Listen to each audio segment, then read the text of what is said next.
Imagine this. It's 11 p.m. on a Tuesday night in a small kitchen. A baby monitor crackles softly on the counter. Ashley stands over a thrift store pot, carefully measuring lye with hands that are still learning not to shake. She's been a nanny for years, but now she has her own child sleeping down the hall, and the math isn't mathing. Her salary won't cut it anymore. She doesn't know it yet, but this late-night experiment with soap, born from a simple curiosity about what ingredients were actually touching her baby's skin, is about to change everything. Fast forward to today, Ashley runs a full-scale soap manufacturing business from a workshop on her own property. She produces 1,000 bars of soap a week, has 700 subscription customers, and has built an audience of 800,000 followers across social media, all without spending a single dollar on ads. But she's never left her backyard to do it. But getting from that nervous first batch to running a multi-revenue stream business while homeschooling her kids, that's the story we're diving into today. I'm Ryan Atkinson, and you're listening to the podcast where we uncover the secrets of building and running successful businesses. I am so excited to have Ashley onto the show. So Ashley, thank you so much for being here. Thank you so much for having me. I'm so excited. It's going to be so good. And the YouTube team was out there about 2 to 3 weeks ago or so. So everyone check out that episode when it does come out. But excited to have you on the podcast today. It's going to be so good. Oh, yeah, it's awesome. I was so excited when you guys asked me. Yeah, well, let's dive into it. So for people that don't know who Ashley is yet, give us the high level. What do you do? So I make soap and I make social media videos about making soap. And that's all I do for advertising my soap business. What is the name of your company as well, so people can Google it as they're listening to you today? It is My Healthy Soap, and you can find me on any social media platform as My Healthy Soap also. Last year, we did $320,000 in revenue. It's a very legit business, and we were out there again like 2 weeks ago or so, and it's just like mind-blowing, like what you're all doing, literally from like your own property, like your own house, like you're just building soap into this huge business. I know, it's insane. It feels so crazy to even say the 320,000 because I remember my first market. I want to say I did like 200, 300, 400, something like that amount of dollars. And I just remember being like, oh my gosh, this is crazy. And then it just keeps on going. And every time you're like, this is insane. So good. And we're going to talk about the farmers market and everything, and then content strategy. Again, you built a huge following. So we're going to talk more about that. So listeners, stay tuned for that. But let's go back to the very beginning of Ashley, because you're working as nanny. Basically, you had your baby. So what was the moment for you when it like clicked and it's like, hey, I need to try something else? Just kind of realizing that I'm maxed out as far as how much time I can spend nannying. Like I can only babysit other people's kids for so much. It's an hourly job. You're only going to make so much money. And I can only put my daughter through so much because she was coming with me too. And I just realized how hard of a strain it was putting on both of us to be running around from different people's houses. And it made me realize that I had to make a change. I had to figure something out. I actually tried quite a few different businesses before I started soap. I didn't even see soap as a potential business right away. Like I went and did birthday parties dressed up as Elsa. That's one thing I did. Yeah. It was so easy. I was like, this will be so inexpensive for me. I'll just put my hair in a braid. I'll buy a dress. So I did a few parties dressed up as Elsa. That was fun. But again, that's a weekend thing, you know, it just didn't feel like I could go that far with it. And even though I do social media, I'm not super outgoing. Like I'm very shy in person. Even doing this podcast, I was like, oh no, just nervous. So I didn't really feel like that was for me. And again, I felt a little capped doing that. I tried woodworking, which I didn't get very far with at all. I don't know anything about tools, but I have to figure out something. And then I started diving down the rabbit hole of what's in our products. And I was just like, oh, I should make soap for our family to use. And then my husband went and told everybody about it. Again, I'm shy. And then everybody started asking me about it. And then people started using it and they really liked it. And then they asked me if they could buy it. And then that made me realize, oh, this might be my thing. Oh my gosh. It's just kept growing since then. Yeah, well, I want to go to like that kitchen specifically because it sounds like it was the rabbit hole of like what ingredients are we using here? Take me to like that moment. Like there was literally nothing in your mind that first batch of soap you made where it's like, this is going to turn into the business it is today. You're literally just like experimenting. I think there's a lesson to be learned there, but you were literally just experimenting with soap. Exactly. I was just like, I want my family and I to be using better products on our skin. So then I just went down the rabbit hole. I went on YouTube. I ordered a bunch of books online, read a bunch of articles, and I just started doing a bunch of trial and error in my kitchen of making soap. I had quite a few batches go wrong. There's a lot of like soap volcanoes in my kitchen, but then I started to get it down. And then, yeah, now I make so much soap that it's It's like second nature to me now. Yeah, it's a full scale production. It is really cool. So your husband basically markets this for you, saying like, "Hey, my awesome wife is, creating soap. Like, check it out." This leads you to farmers markets. So talk to us about that leap because you're literally carrying your baby with you to like farmers markets and selling soap. Tell us about the farmers market era. Oh, yes. It's so funny to even think about because it feels like such a long time ago and so far away. But I just used to go on Facebook and I would find as many farmers markets in my area as I could. And then I'd schedule myself to go to like 3 in a weekend, sometimes 4, Friday through Sunday, because that's the best time for markets. That's when people are out shopping those.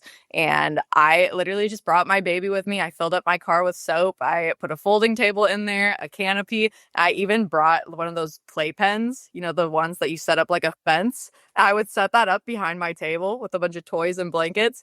I'd bring the baby wearer, so I'd wear her sometimes in front of me, and people loved it. People Oh loved yeah. to see it, like they're like, "What do you have back there? Do you have a puppy or something?" And they'd see I have like an 8-month-old baby, and people love to see us out there. And I got to still be with my daughter while still growing this business and running this business. Tell us where you're at in your business journey, like with this. Was this something like still like it's like you're just dabbling on the side, seeing if it's working, or like when you're in the farmers market era, was this like, okay, like I'm really gonna go for this? Where were you at like mentally with the business? So my goal was just to be able to pay for our weekly groceries and maybe pay for my car insurance each month. Just very basic, like cover the bills type of thing. Obviously, I have my husband. He was helping with a lot of things too. Now he helps me a lot with my business, but back then it was just like, let's pay for groceries. Let's do that. Was there a breaking point for you when you're like the farmers markets like aren't gonna work anymore? Like I really need to like scale this and like move past like cover expenses to like, oh, like I'm gonna make a living out of doing this. Oh, yeah. So it wasn't necessarily the money aspect that made me like, I can't do markets anymore.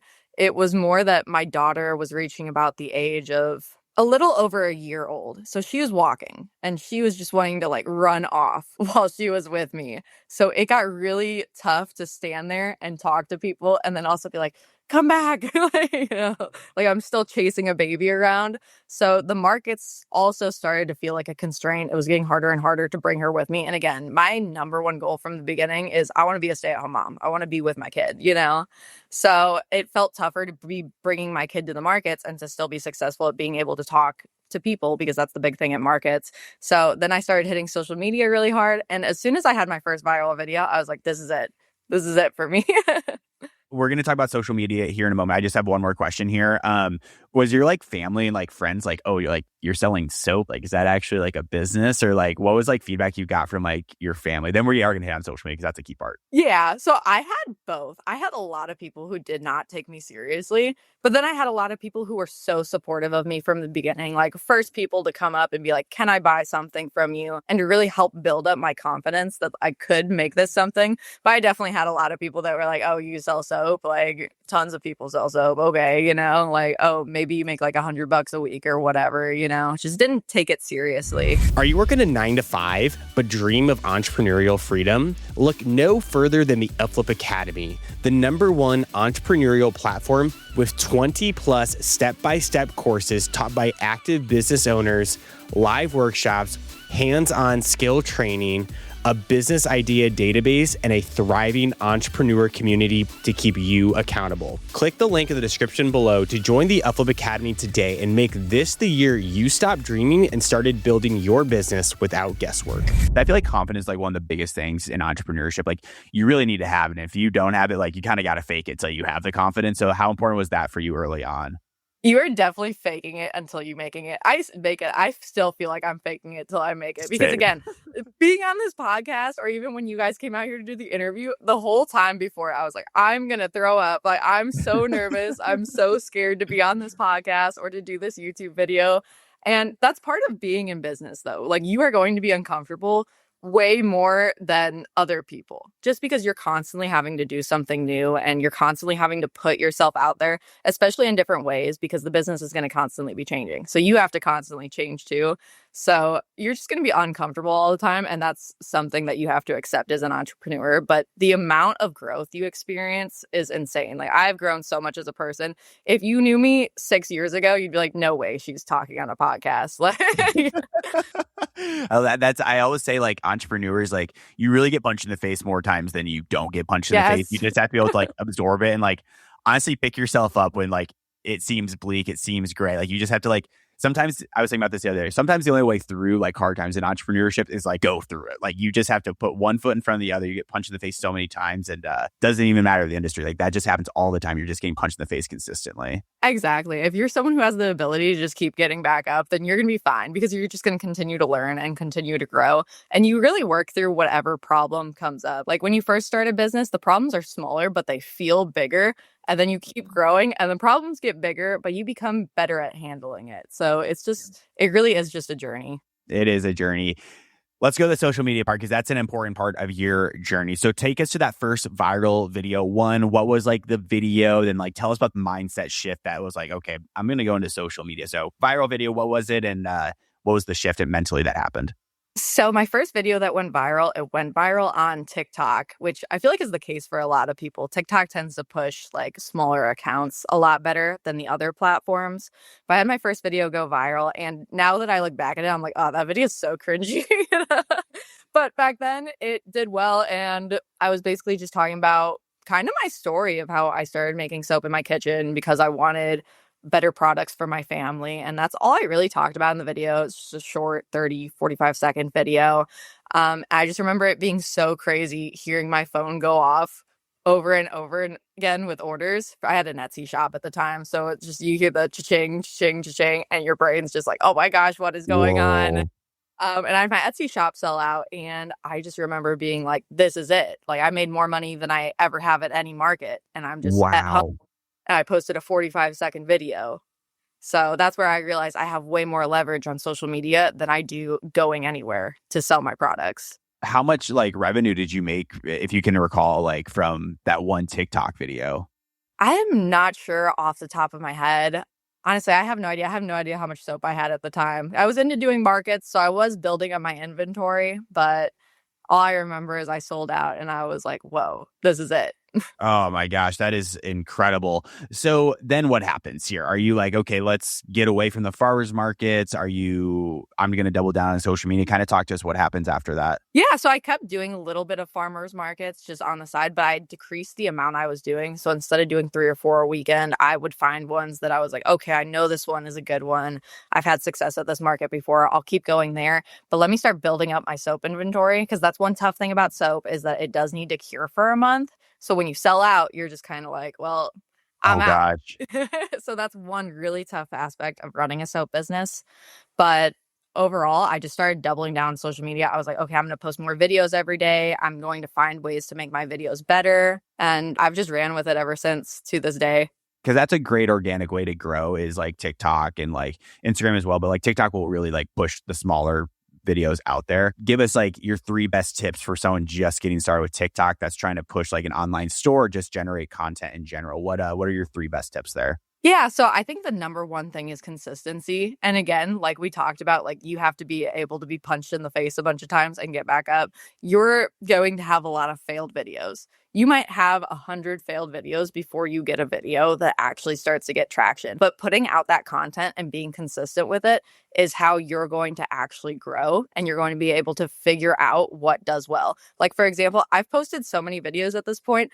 I know what shots are my money shots. I know what topics get people to comment and engage and to become interested in the video. And you only learn that from doing it. And one thing too is you can go on social media and there's tons of accounts that will teach you things about posting to social media. Like I've learned a ton from just going to those accounts and they'll give tips for different niches. Like you could apply this to any niche, use these types of hooks. Wow. Like one thing I implement in a lot of my videos is using a verbal hook, but at the same time, I use a visual hook. So I might open up my video with immediately you just see me pouring a giant batch of soap into a mold. So then it's like I can get people to stay because that's the toughest part is getting people to stay past those first 3 seconds. So you learn a lot just from being consistent And again, there's a lot of different people that you can learn from about how to grow on social media and how to create an engaging video. For me, any of my money shots are kind of like big soap pours, maybe a soap cut, like seeing me cut that soap.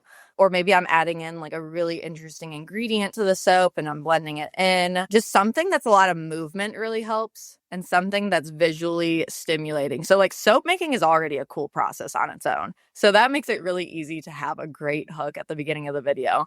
And then as far as opening it with a verbal hook, I try to just say something that'll catch people's attention. Like, do you know what's in your soap? Or like, this is not mashed potatoes, this is soap. And then it just gets you interested and want to hear more about what's going on in the video.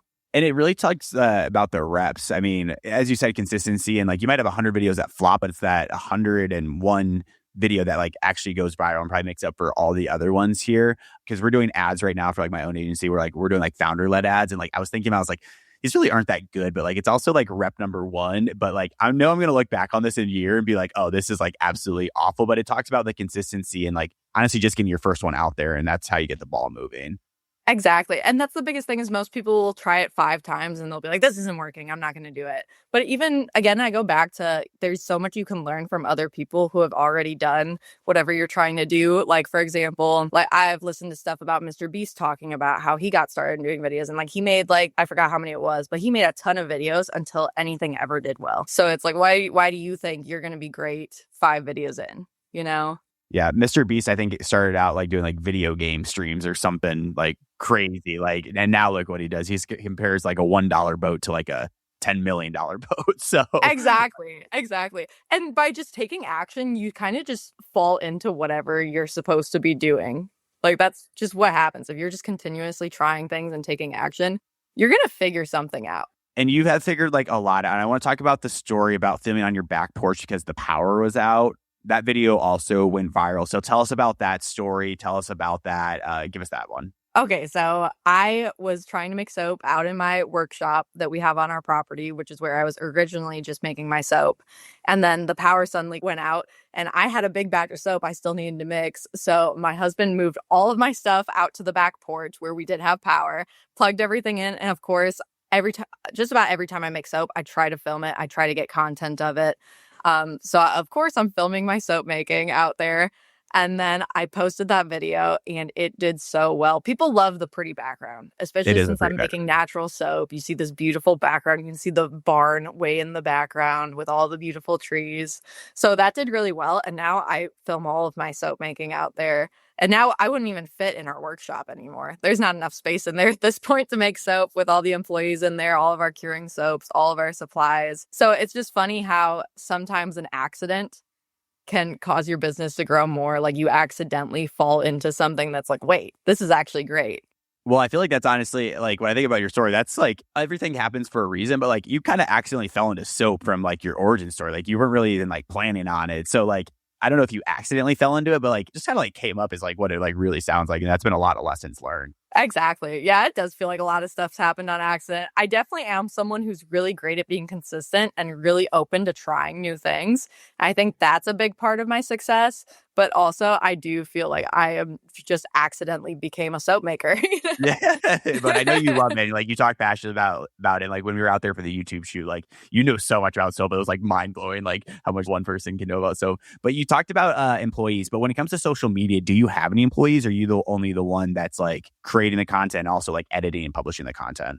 So I'm still the only content creator. I do have my employees sometimes go in, like help me answer questions because the amount of like DMs on Facebook we will get in a day is just insane. I couldn't possibly handle that on my own. But as far as creating the content, it's all just me. So cool. What's your workflow for that? And like everyone, like listen to that. Like it is like so cool. Like over 800,000 followers, and like you're doing it all by yourself here. Give us a high level like workflow, like what it looks like for you. See, I almost think it's funny because I feel like everything I do is kind of just thrown together because I've just figured things out. So on the content side of things, anytime I'm working out there, I try to film whatever I'm doing, whether it's me making soap, maybe I'll throw on my microphone and I'll just be kind of talking as I'm making my soap, or maybe I'll use the clips as a voiceover.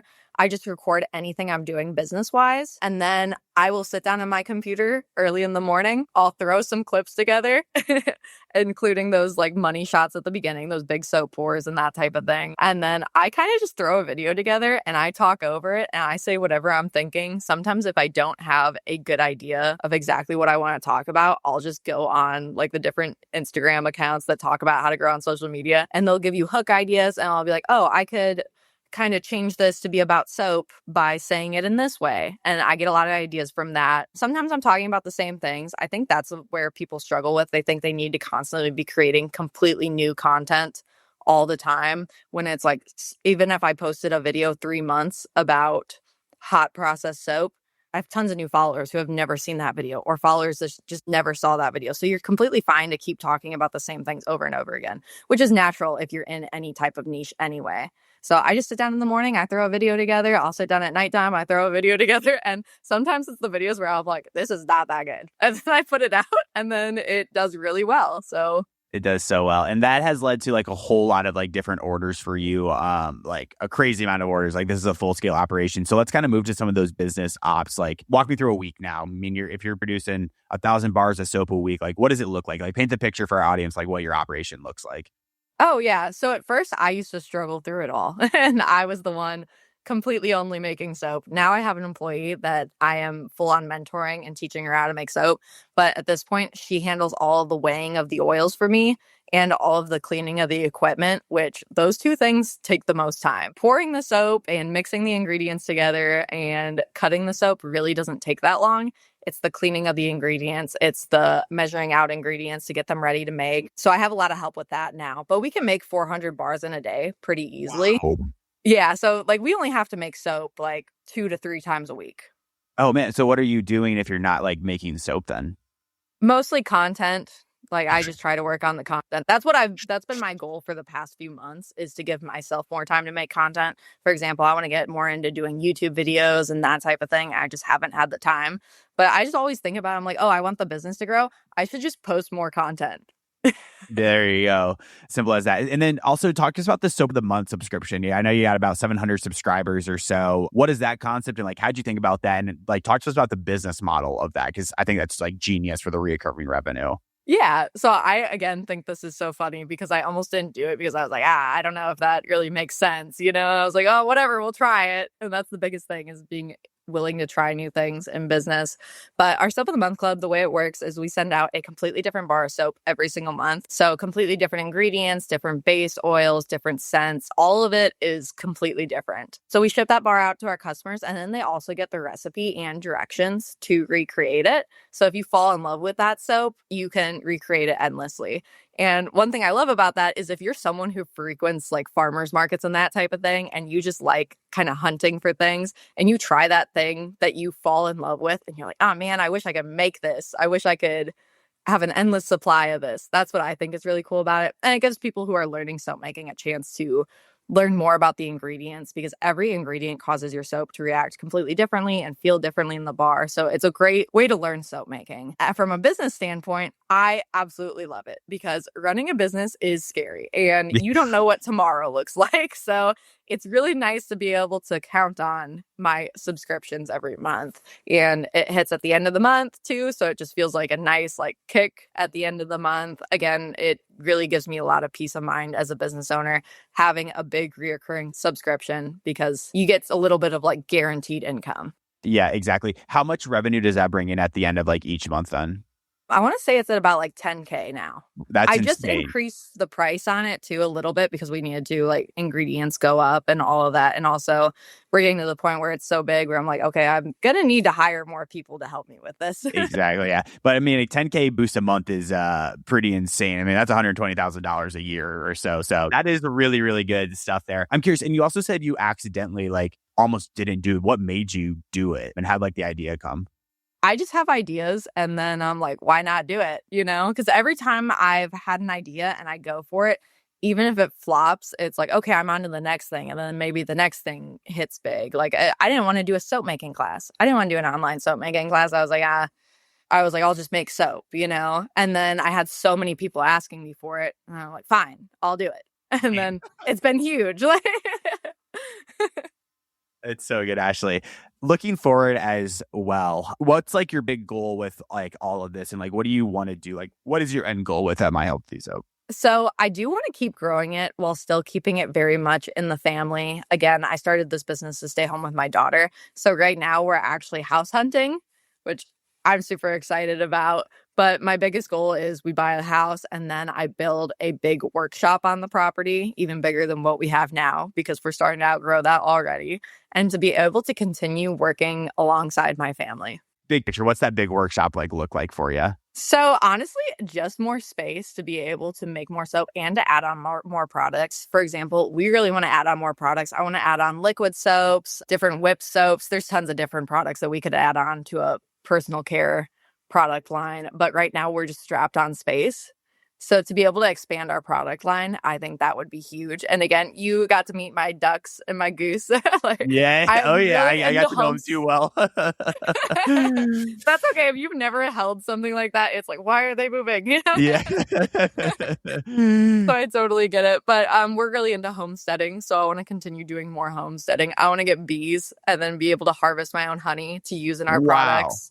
So like stuff like that. I just want to just keep it at home in the family and keep growing it just from there. Yeah. Actually, it's so cool. Like, do a quick reflection for us. I mean, however long ago you started, I mean, you were a nanny. Did you like ever like really think you'd get to like where you're at today? Like even thinking about expanding to like, even have a workshop or anything like that. That has to be such a cool reflection for you. No, every few months, I feel like I'm just like, oh, what has happened? Like, how did we get here? And it's just from having my head down and continuing to do the work and to continue to try new things and to just keep growing the business. I feel like I just put my head down and I work really hard and it just kind of works out.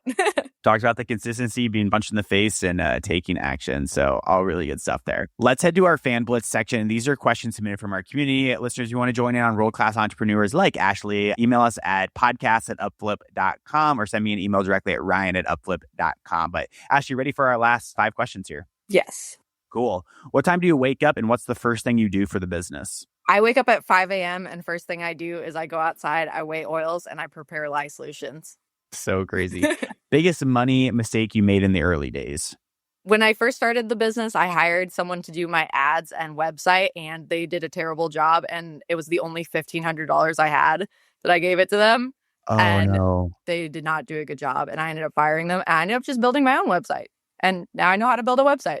If you could only post on one platform, which one and why? Facebook now, because they're pushing your videos a lot better, but also their monetization program is awesome for creators.